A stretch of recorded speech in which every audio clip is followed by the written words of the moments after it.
Salut les zéros, j'espère que vous allez bien, c'est Big Zero qui vous parle ce soir, parce que ici c'est le soir.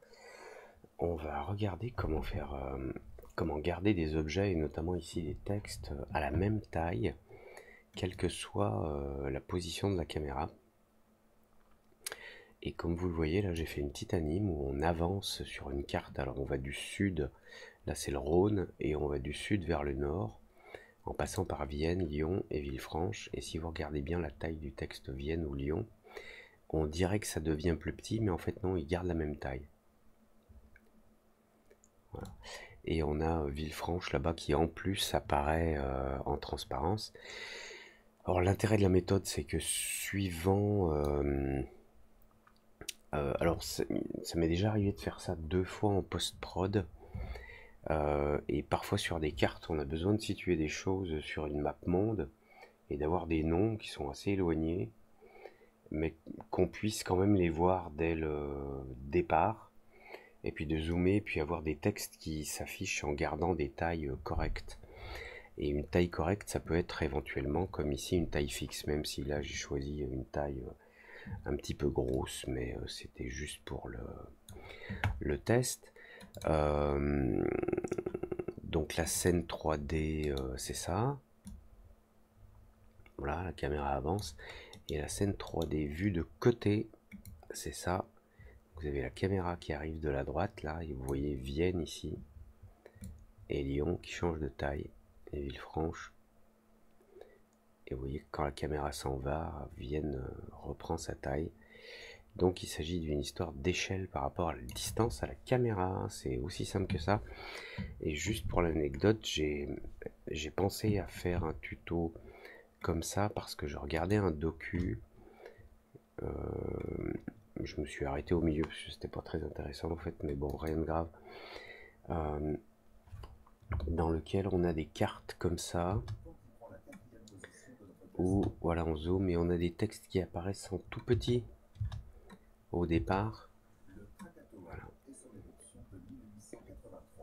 Voilà. Alors, le fait que les textes apparaissent comme ça, avec ce mouvement de caméra et tout, ça force une chose ou l'autre. C'est soit ça force une durée de plan, un plan qui est plus long, parce qu'il faut le temps de zoomer vers les textes pour les voir, soit des textes qui vont être trop gros dès le départ, et quand on va zoomer, pour voir l'île, par exemple ici, ces textes, s'ils avaient été plus gros dès le départ, ils seraient énormes, ce qui serait pas très joli. Donc, le truc intermédiaire, c'est de faire donc des textes qui varient, de, enfin, oui, qui gardent la même taille malgré le mouvement de caméra. Enfin bref, vous voyez ce que je veux dire. Donc, on va tout de suite se lancer. Je vais copier le plan horizontal dans une nouvelle scène et on y va. Alors, sans trop rentrer dans les détails, donc on a un plan avec beaucoup de subdivisions. Un plan qui fait 2000 par 2000, 400 subdivisions, et un displacer avec une image qui permet de modifier donc le relief. Et j'ai gardé mon Octane Daylight pour l'éclairage. Et concernant le plan, là j'ai deux textures parce que j'en ai importé deux. J'en ai une, si je les inverse, j'en ai une avec les noms des villes, c'est cool. Donc ce que l'on va faire tout de suite, c'est prendre par exemple une... Alors, je sais que ma carte est centrée sur Lyon. C'est comme ça, mais on peut prendre n'importe quel repère, un peu importe.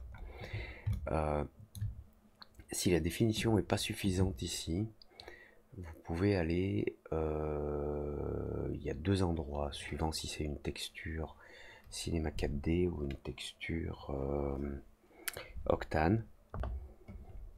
Alors dans Edit Preferences, ici dans Viewport Hardware, vous pouvez choisir une résolution par défaut et vous pouvez l'augmenter. Là, voilà, si je la mets à 2048, à 4096, alors ça prend plus de RAM, mais on a quelque chose de mieux. Vous avez différents filtres, le linéaire généralement est suffisant. Ça c'est pour le viewport. Si vous avez des problèmes de transfert de map, de dans des, que ce soit dans la prévisualisation des maps ou ce qu'on appelle le baking, quand vous prenez une map qui a été construite par une texture cinéma 4D et que vous voulez l'utiliser dans Octane. Dans Octane, il y a dans les réglages, dans Settings, je dis pas de bêtises, ici C4D Shaders, ici vous avez un Render Size que vous pouvez augmenter si vous avez un problème de transfert de taille d'image quand vous faites ce qu'on appelle un baking, on verra ça peut-être une autre fois, d'un shader, d'une texture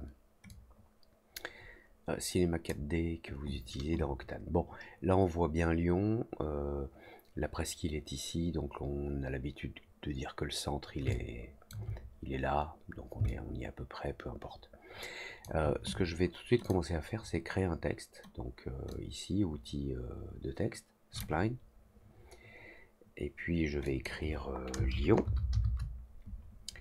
Et je vais choisir une typo. Alors je peux peut-être essayer de reprendre la même typo que j'ai pris tout à l'heure. Je crois que c'est là. Un A bold. Un A bold. Voilà. Je vais la centrer. Je vais diminuer sa taille. Et puis maintenant, je vais imaginer que j'arrive du sud, donc j'arrive de Vienne, donc je vais regarder où Vienne est là. Voilà. Vienne est ici. Donc là, en taille comme ça peut le faire. Je suis à combien là? 31, allez, on va dire que c'est 30. Ici, et juste pour le fun, je vais rajouter un petit triangle en dessous. Donc dans les splines, je vais prendre un inside. Alors là, on le voit pas, mais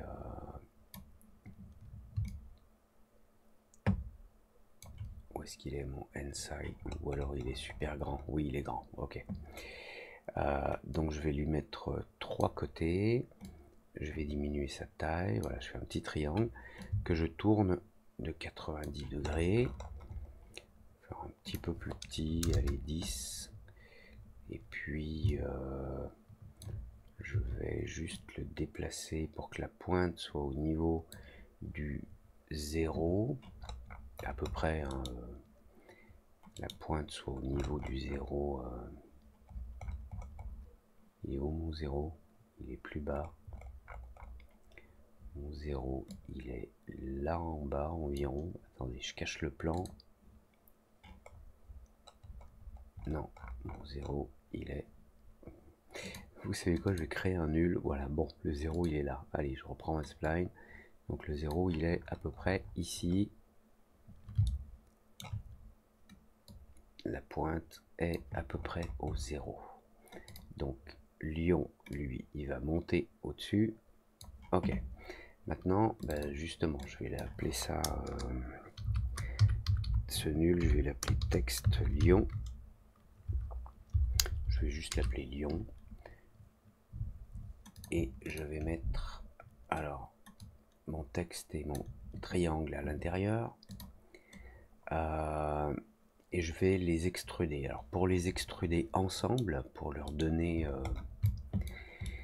une épaisseur, il faut que je relie ces deux splines, puisque le texte spline crée un spline, et il faut que je les lie ensemble, et il faut qu'ils soient liés.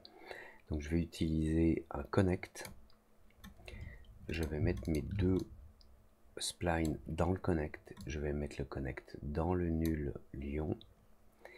Et ce connect, je vais lui attacher un extrude. Donc si je sélectionne connect et que je prends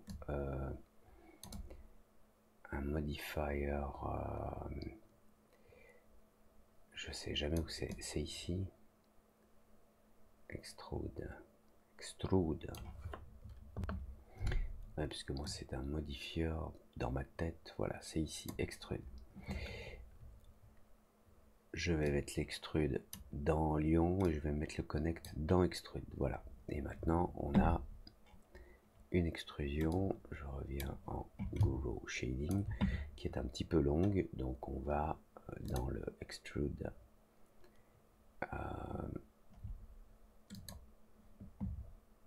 Je suis embêté là parce qu'on a ça. Ah oui, je suis pas sur le bon onglet. Ok. Objet, donc je vais le mettre juste comme ça. Allez, 6, on n'a pas besoin que... Non, 7. Pas besoin que ce soit trop épais, sinon après c'est difficile à lire. Mais on regardera un petit truc pour faire des contours. Donc maintenant que j'ai cet objet qui est là où je souhaite, je réactive mon plan. J'imagine donc j'ai une caméra, je sais pas où, genre ici. Alors moi j'aime bien créer des caméras de zéro, donc j'aime bien prendre par exemple ce plan front. Je vais créer une caméra octane, mais peu importe, hein, ça peut être une caméra standard. Alors, je mets les coordonnées, les rotations de ma caméra à 0, les coordonnées à 0, 0. Voilà. Vue de dessus, je déplace ma caméra en arrière. Je vais utiliser ma caméra dans cette vue-là. Voilà. Alors, je vais mettre ma caméra, je sais pas, une certaine distance de Lyon. Je vais dans Physical. C'est où le target? Le point de focal, il est où? Il est où le point de focal? Focus distance. Focus object. Oui, je suis bête, là je suis en projection front, donc il faut que je me mette en perspective sur la caméra. Et maintenant j'ai le point de focal, donc je peux le ramener à peu près au milieu. Je dis à peu près, c'est à peu près, voilà, à peu près sur Lyon. Maintenant ce que je vais faire, c'est que je vais créer un nul au milieu de la scène qui lui se trouve sur Lyon, justement, au même niveau à peu près. Et puis je vais juste je vais tourner ma caméra un tout petit peu vers le bas de 10 degrés peut-être. Alors c'est voilà, c'est comme ça. Donc ici je vais mettre moins 10, comme ça la caméra est penchée un tout petit peu vers le bas. Je vais remonter un tout petit peu la caméra, voilà, un petit peu, histoire de suivre quand même l'ensemble. Et maintenant je mets ma caméra dans ce nul que j'appelle nul cam. J'aime bien utiliser des nuls pour piloter les caméras parce que ça permet de faire des rotations comme ça autour d'un centre d'intérêt.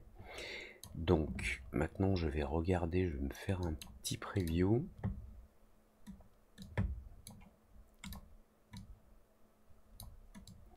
Pour me faire une idée, à cette distance là, est-ce qu'on a Vienne là ou pas? Donc là on est loin de Vienne, donc je déplace la caméra, voilà, Vienne est là. Vienne est là. Et Lyon est là-bas.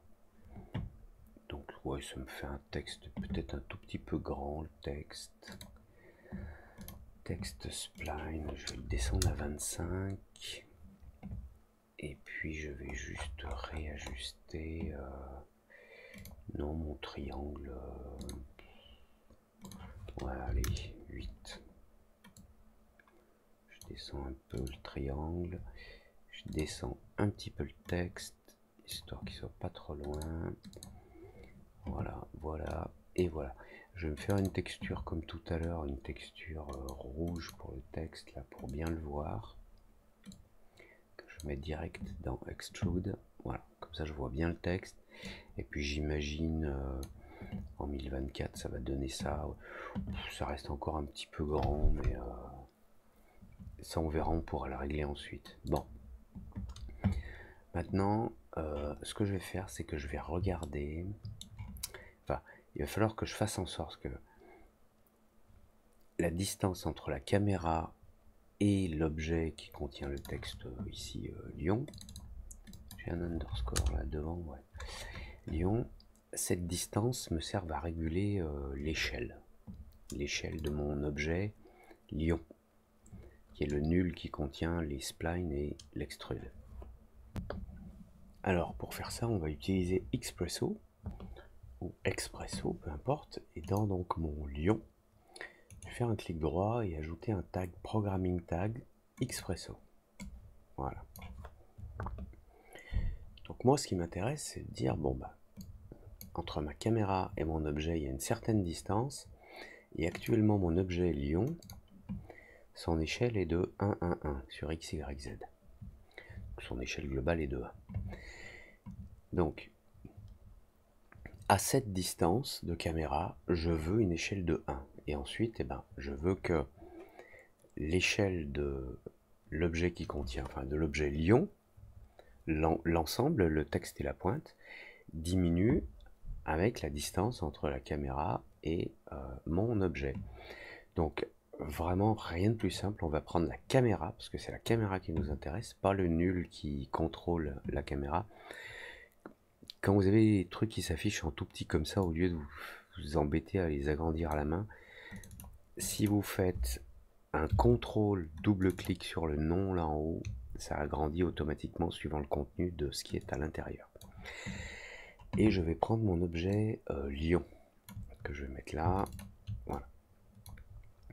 Ensuite, j'ai besoin de deux informations qui sont les coordonnées de la caméra et les coordonnées de l'objet Lion. Donc, je clique sur la petite partie rouge ici, je vais dans coordonnées et je vais utiliser la position globale, pas la position qui est ici dans transform, parce que cette position, c'est la position relative d'un objet par rapport à son parent. Donc si j'utilisais cette position ici, transform position là, ce serait la position de Octane Camera par rapport au nul cam.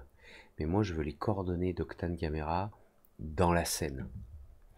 Donc coordinates global position, global position.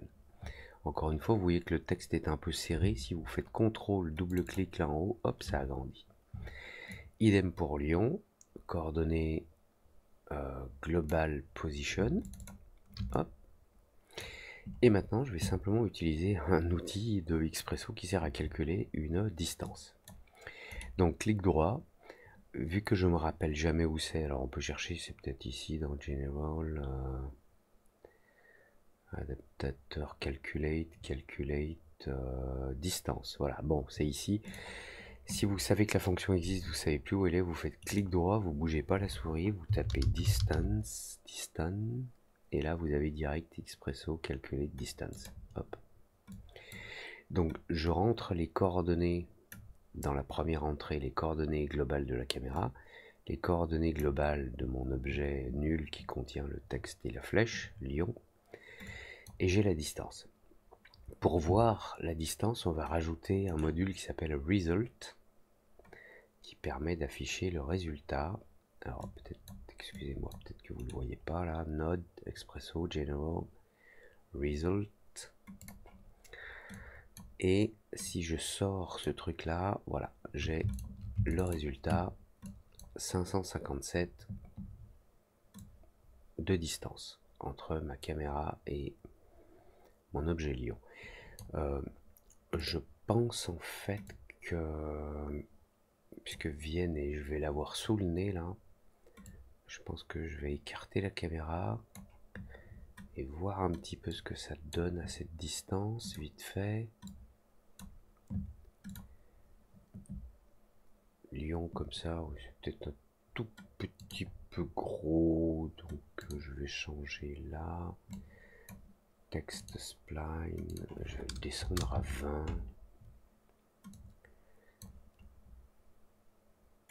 Le triangle il va rester comme ça. Allez. Donc là j'ai ma caméra qui est à 701. Alors si je regarde en plus les coordonnées de la caméra, voilà, on est à moins 700, j'avais placé Lion à peu près. Et une certaine hauteur de caméra. Donc là on est à 701. Ça veut dire que grosso modo à une distance de 700, là entre la caméra et Lion, je veux que Lion s'affiche à cette taille là. Je revérifie. Ouais, on va dire que oui. Et bien en fait, il suffit que je contrôle l'échelle de mon objet Lion. Donc je vais le reprendre mon objet, je vais le remettre là. Et ici dans l'entrée en bleu, dans Basic Property,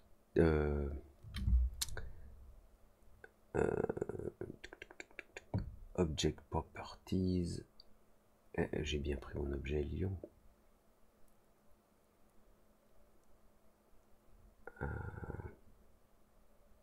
Voilà, ah oui, c'est dans coordonnées. Excusez-moi. Voilà, dans l'entrée, donc sur le point bleu, dans les coordonnées, dans Transform Scale, je vais utiliser Scale. Voilà. Donc, je m'intéresse à l'échelle de l'objet Lion qui contient le texte et la flèche. Et en fait, si je veux que quand la caméra est à 700 de distance, l'objet Lion garde son échelle qui est de 1, 1, 1, et ben, il suffit que je divise cette valeur par 700 et que je la rentre dans Lyon. Enfin, c'est 701, mais 700, ça ira très bien. Donc, on va faire une division. Donc, clic droit, New Node, Expresso, Calculate, Math. Voilà. Quel type de maths? Alors, on le règle ici. Je vais faire... je travaille sur un nombre réel. Alors, quand vous travaillez, par exemple, sur l'échelle, parce que vous avez l'échelle transforme, vous avez l'échelle que j'ai ajoutée, et vous avez l'échelle X, Y, Z. Quand vous prenez directement l'échelle globale, et que vous rentrez une valeur, un nombre à virgule qu'on appelle float, il va affecter ce nombre à virgule à l'échelle X, Y et Z. Voilà pourquoi j'ai mis simplement l'entrée scale et pourquoi je prends simplement la distance. Donc je rentre la distance dans ma fonction mathématique ici. Ma fonction mathématique travaille sur des nombres réels, des nombres à virgule. La fonction, c'est une division. Et je vais diviser, j'ai dit, par la distance actuelle qui est de 700. Et maintenant, j'envoie ça dans l'échelle de l'objet Lion. Et si je regarde dans Lion, l'échelle, vous voyez, c'est 1,0022. Et maintenant, la magie, c'est que si je déplace ma caméra,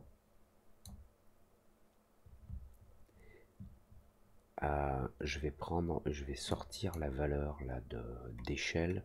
Alors, je vais utiliser encore un result. On utilise souvent des results pour voir ce qui se passe en fait. Donc, j'appuie sur CTRL, je duplique ce result là ici, hop, et je peux regarder la valeur de sortie.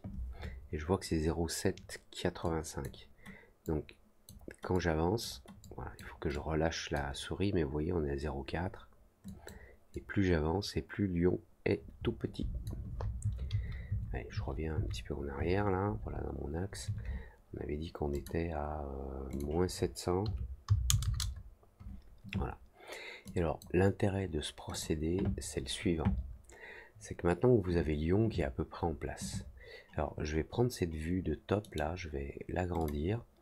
Je vais passer en caméra en perspective. Je vais afficher Display Govo Shading. Et maintenant que j'ai Lyon qui est à peu près à sa place, je vais simplement le dupliquer. Donc CTRL, je descends là en bas. Je vais l'appeler Vienne. Dans le texte, je change le texte. Je mets Vienne. Et l'objet Vienne, je vais le déplacer ici sur Vienne, qui doit se trouver à peu près là. Et ensuite, on va utiliser l'autre texture. Donc, hop, je déplace comme ça. Voilà. Vienne se trouve à peu près ici. Alors, je vais descendre pour voir, voilà, le point d'intersection avec le sol. Voilà. Donc, Vienne, il me semble que c'est là. Le centre-ville, il me semble, je sais plus. Oui, si, je crois que c'est là. Vienne, là-bas on a Lyon. Alors pour placer précisément le centre-ville de Lyon, hein, je vais me mettre ici ce truc blanc, je sais pas ce que c'est, la place Bellecour. Non, place Bellecour, elle doit être plus ici. Non, je sais pas. Ouais. Si c'est peut-être la place Bellecour ici.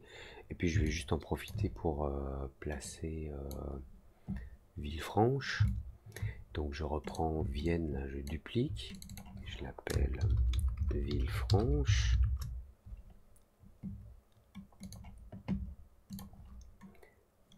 Et ah oui, j'ai pris Vienne, bon, c'est pas grave. Villefranche, donc je vais le placer sur Villefranche, qui est à peu près ici. Le texte, ça devient Villefranche. Ok, et Vienne, Villefranche, oui, c'est cela, oui.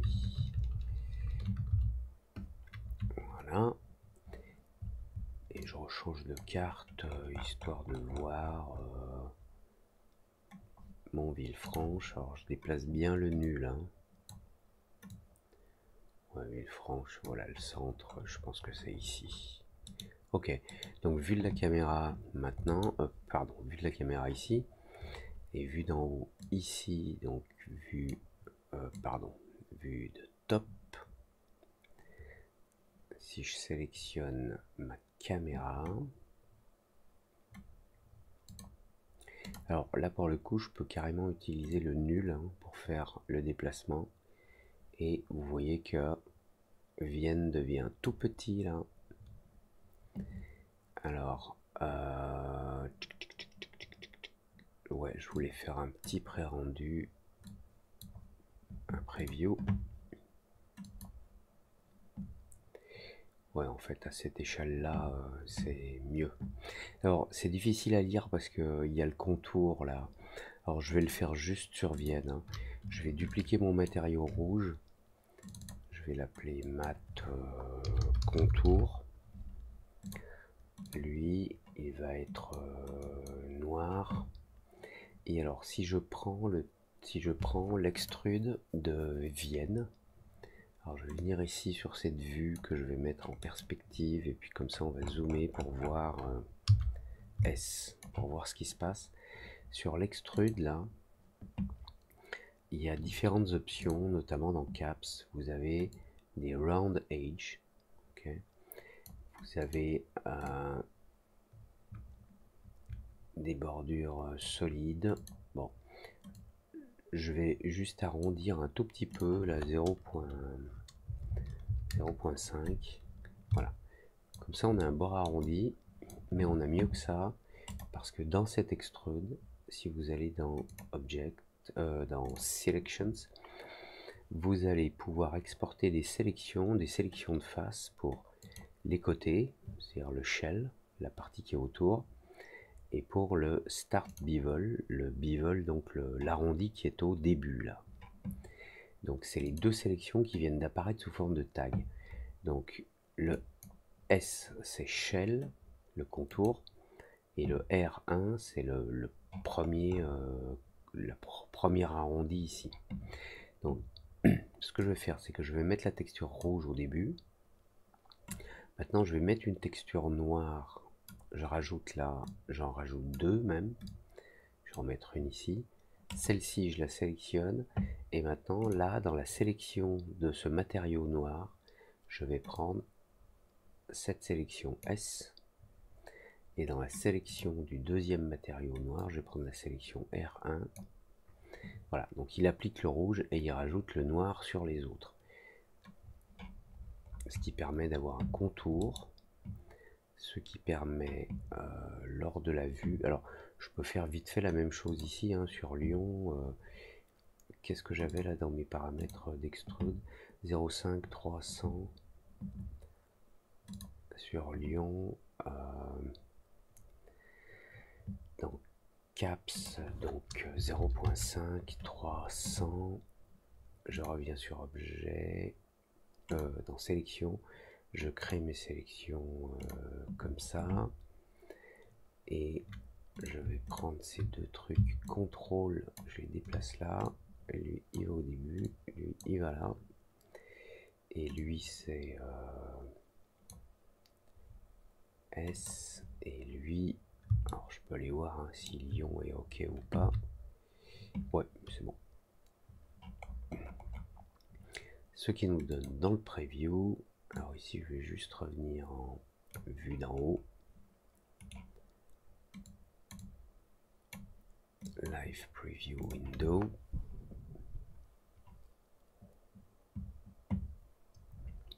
Voilà. On a un petit peu de contraste noir autour du texte. Après, on peut ajuster la profondeur du texte etc. Donc maintenant je vais juste, comment j'ai 250 images. Donc si si vous trouvez par exemple que les textes sont trop petits là dans votre preview, il vous suffit de changer la valeur de division de l'échelle dans les scripts. On aurait pu réunir cette valeur dans un autre objet qui lui contrôlerait l'ensemble.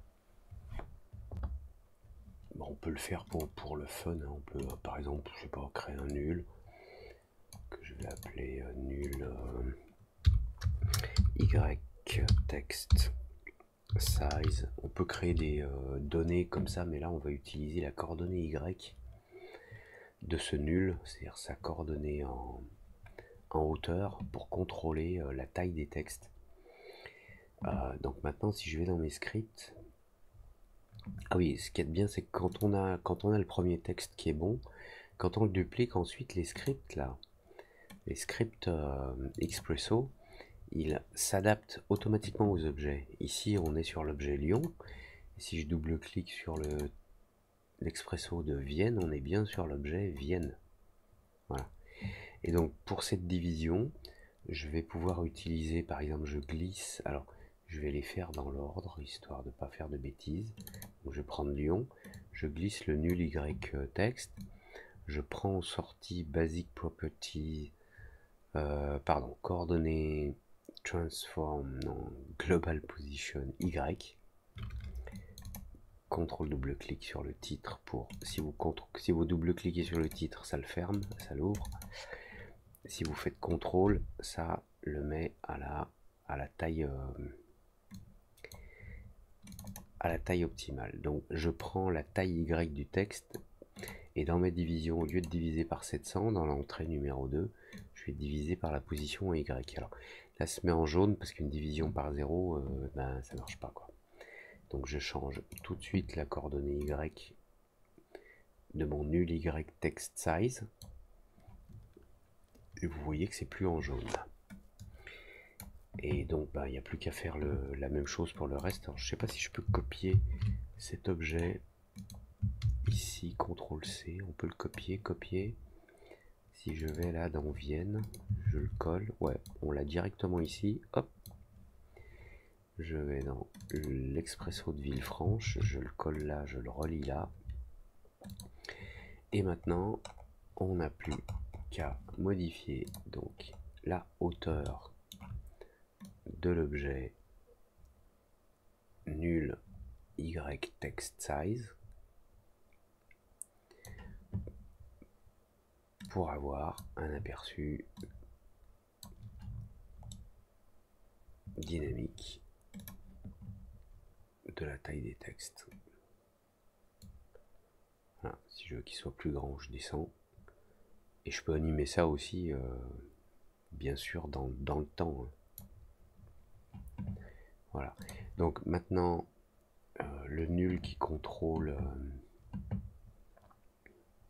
ma caméra elle est là, je vais la mettre là en bas. Donc ce nul, on va dire par exemple, puisque là il est à, je sais pas combien, je vais le remettre à 0. Donc au début de l'animation, on va dire qu'il part par exemple ici. Donc j'enregistre sa position, moins 313. Et puis il va traverser tout le champ. Il va traverser tout le champ. Oui, j'aurais pu aller à la fin de mon anime, ça aurait été mieux. Et j'enregistre la position Z. Et maintenant,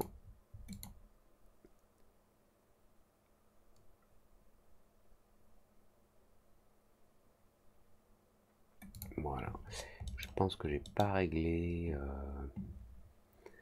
la position de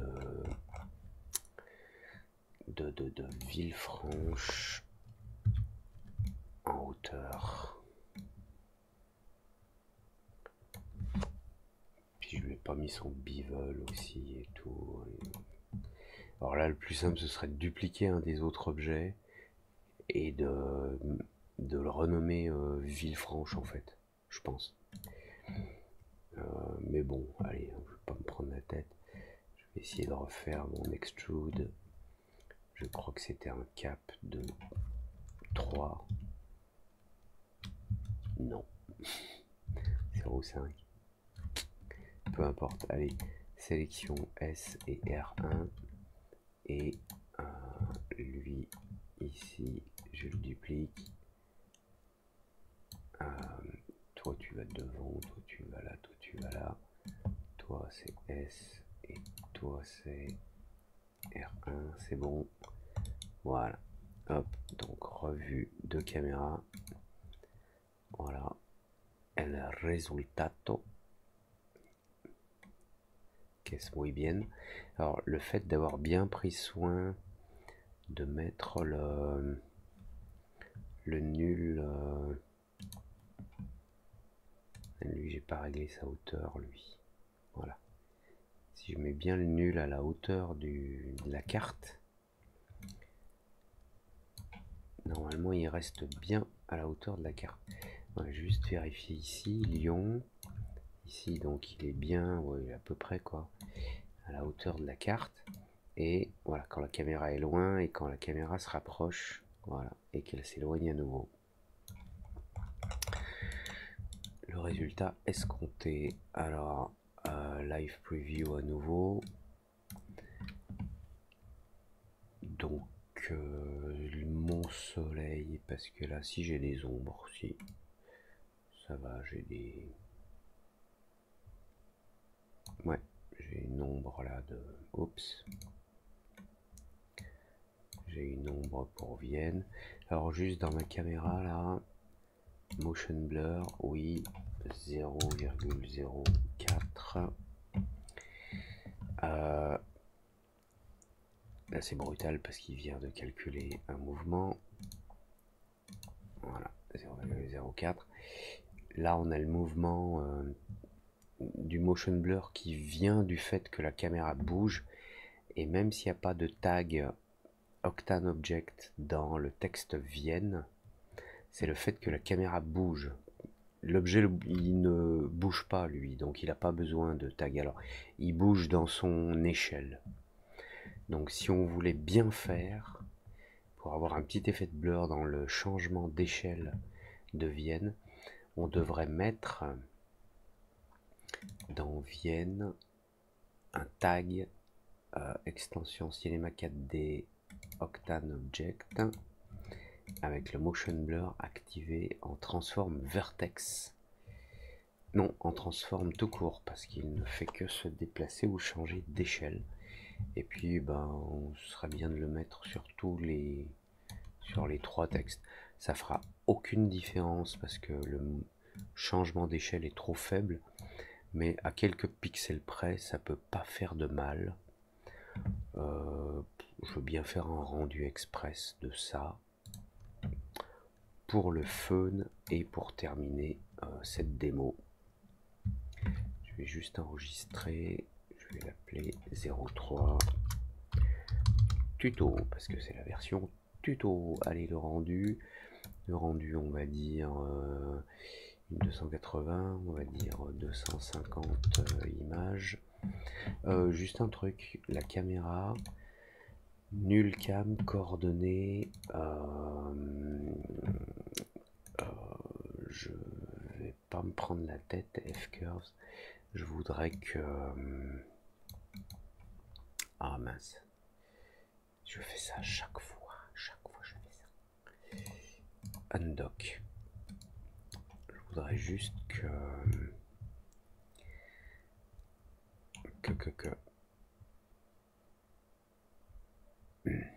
nul cam se déplace, ok, et la position, voilà. Je voudrais juste qu'il n'y ait pas d'accélération et de ralenti, donc je vais mettre ces clés en linéaire, voilà, comme ça démarre avec une certaine vitesse et ça conserve la vitesse tout le long jusqu'à la fin. Donc 250 images, save, yes, on va faire un PNG, alpha, ouais je veux bien, pour le fun, taille de machin, truc, R2, ça va être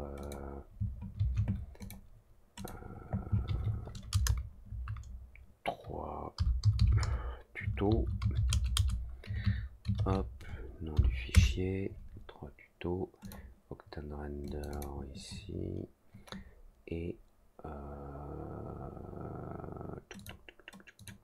I think it's okay. Allez, je lance le rendu et puis on se retrouve après.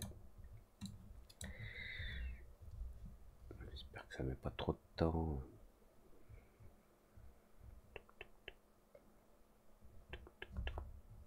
Ouais, allez, à tout de suite. Voilà, le petit rendu est fini, ça a duré 15 minutes et le résultat.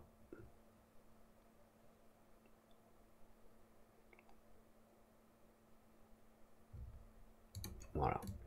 Donc on peut affiner un petit peu, hein. D'ailleurs je pense que... Alors c'est assez intéressant en fait, par exemple, parce que je pense que on regarde le mot Vienne au début et ensuite quand il rentre dans le motion blur élevé là, on se met à regarder ailleurs et on voit Lyon et après on voit Villefranche, il me semble.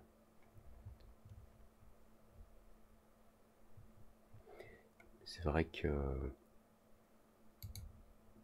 il faudrait que ce soit plus lent pour qu'on ait le temps de regarder la carte. Après on peut s'amuser à faire des rotations aussi de la caméra et faire en sorte que les textes suivent l'orientation de la caméra. Mais on verra ça une autre fois. Juste un dernier truc que je voulais vous dire. Cet objet là, nul y text size, donc je l'ai appelé comme ça me permet de savoir que si je le change en y, ça change la taille du texte. Si je veux le bloquer, je peux utiliser un tag, clic droit,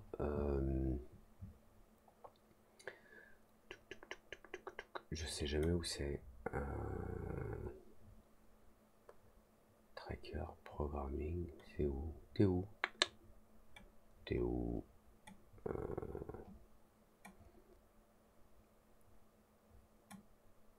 Animation, motion, vibrate, track. Mince, je me demande si c'est pas dans 10. Non, c'est pas dans display. Attendez.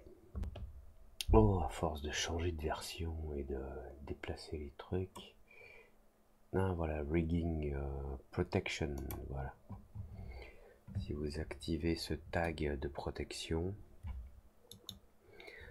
vous êtes sûr de ne pas pouvoir, même s'il est là en haut, de voilà, vous pouvez pas le déplacer.